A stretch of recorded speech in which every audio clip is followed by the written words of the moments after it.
Hey guys, it's Cameron here with Emerson House Buyers. Every week I bring you tools, tactics, strategies, lessons I've learned, things that have helped me build up a sizable rental portfolio in about 2 years. Today I want to talk about an article I read from Chris Reining.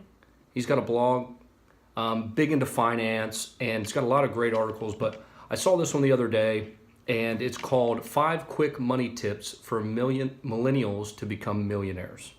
So I'm just going to go over these, hit the highlight. If you guys want to read it further, just Google it. I'm sure you'll find it pretty easily. But he starts out the article, Millennials. The reality is 36% of you live with your parents. Your unemployment rate is twice the national average.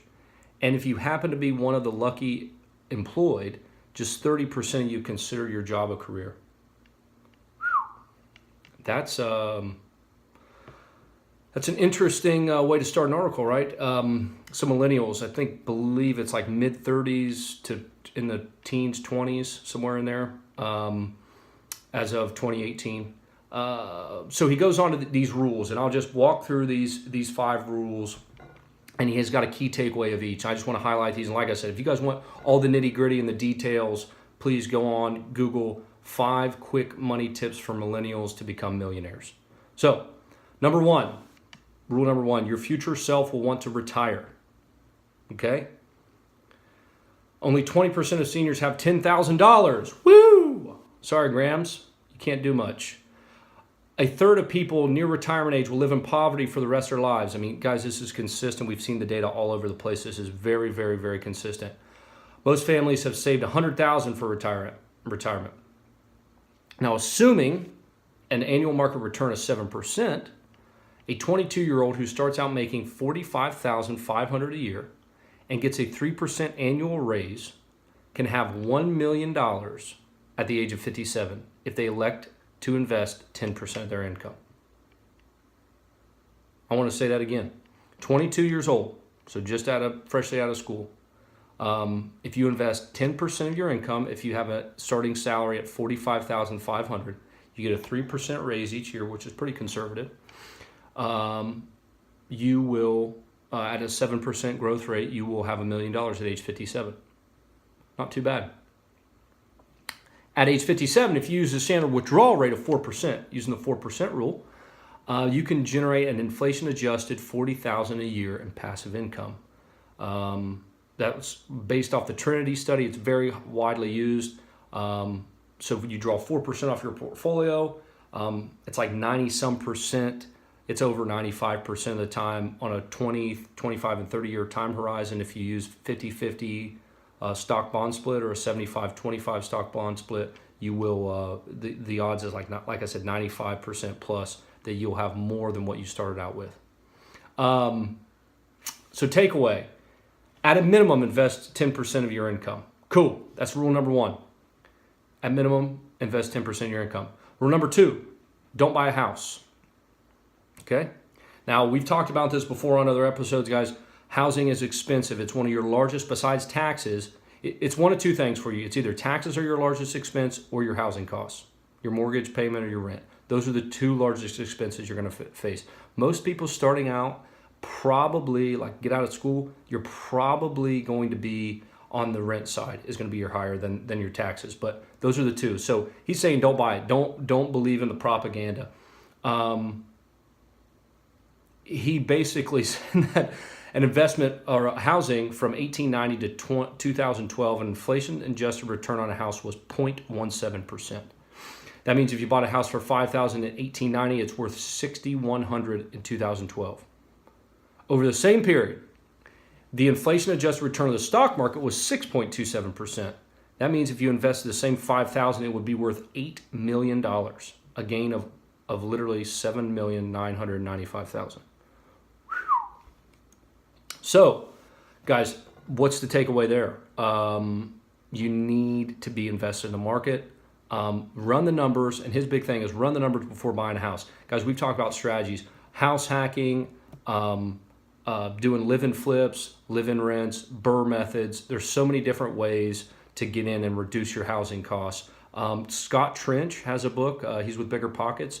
It's called Set for Life. He lays out all sorts of ideas for reducing your monthly housing payment. So, again, like I said, house hack, where you're in the house, you rent out to roommates, you buy a duplex, and let somebody rent the other side. That reduces your mortgage payments. So there's all different ways, but basically run the numbers before buying a house. Just don't go buy one because it's conventional wisdom. Number 3, make investing an and. So basically he says if you make investing an and instead of a but, you won't end up old and broke. The big magic of investing really comes from this little thing called time. And this is, again, just similar to the last example where you give it a 100-year time horizon at only 6%, you're making $8 million.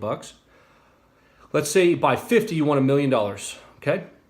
To accomplish that, you need to save at least you have to save this amount of money at each age. So at a 7% growth rate. At 22, if you want $1 million by the age of 50, you're going to have to save $966 a month, okay? So $966, if you're 22, you start out saving $966 a month at 7% growth rate, you're going to have $1 million. At 30, what do you think that new monthly payment's going to be at 7% to have $1 million at 50?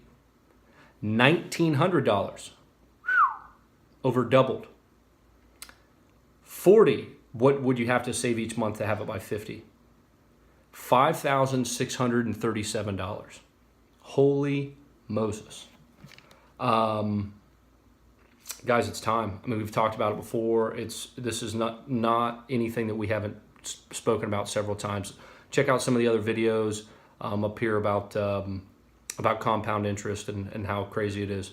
But yeah, make it work for you, not against you. So key takeaway number 3 is prioritize investing and make it an and.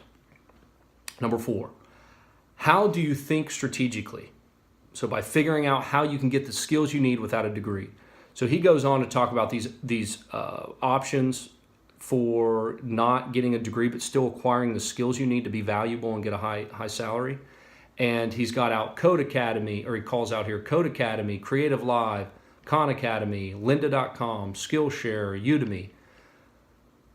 He said Scott Young, this guy, got an equivalent of a computer science degree from MIT for $2,000 using all these online sources. Another thing, so volunteer, intern, job shadow, be an independent learner, think for yourself to gain these skills. And guys, I've seen it 100 times, especially when I was coming out of school, when I graduated. They wanted to know how much job experience you had. Well, you're coming out of school. You don't have much job experience, but you can get internships. So that was kind of the big driver was, hey, do you have an internship? Do you kind of have some experience on the workforce, even if it's only for 3 months? So get those skills, they're invaluable. Google apparently agrees with him on this because they no longer require their employees to have a degree. Kind of crazy, huh? Takeaway, do not assume you need a degree and more debt to do what you want. Well, piggyback off that, the student debt is now over $1.5 trillion. I think it's almost $1.6 trillion. It's the largest debt and fastest growing debt in the United States. So it used to be credit cards and now it's student loans. Be cognizant of that. The last one, become wealthy, not rich. So you can be rich. I love this concept too, by the way. You can be rich making $250,000 a year, but if you spend $250,000 a year and have zero in savings, you wouldn't be too rich. In fact, 47% of Americans can't come up with $400 for an emergency. $400, think about that. Almost half of Americans can't come up with $400. Sad. And this includes a lot of rich people. But you can be wealthy if you make $50,000 a year and spend $25,000 and have $500,000 in savings, or savings and i.e. investments.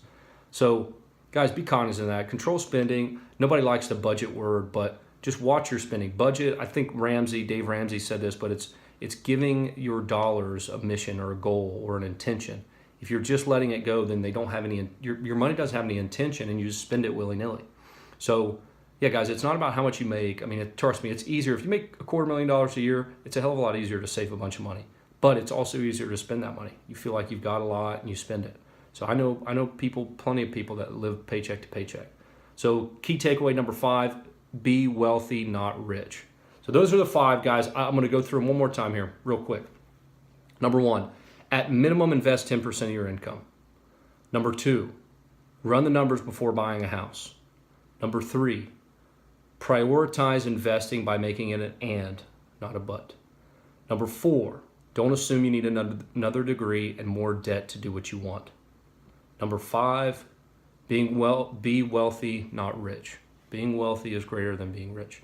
Guys, I hope that was helpful. If it was, let me know. If it wasn't, let me know. I just read that. I thought, man, that's such a well-written article. Chris writing again in the article is 5 quick money tips for millennials to become millionaires. Read through that, guys. You can reference it a couple times. A lot of great studies, great research, and great information in that. And I think a lot of people, especially myself, it reminded me of a lot of things I need to do. It would behoove you to review that. So again, I hope you enjoyed it, guys. Thanks. Appreciate your time. I'll see you next week.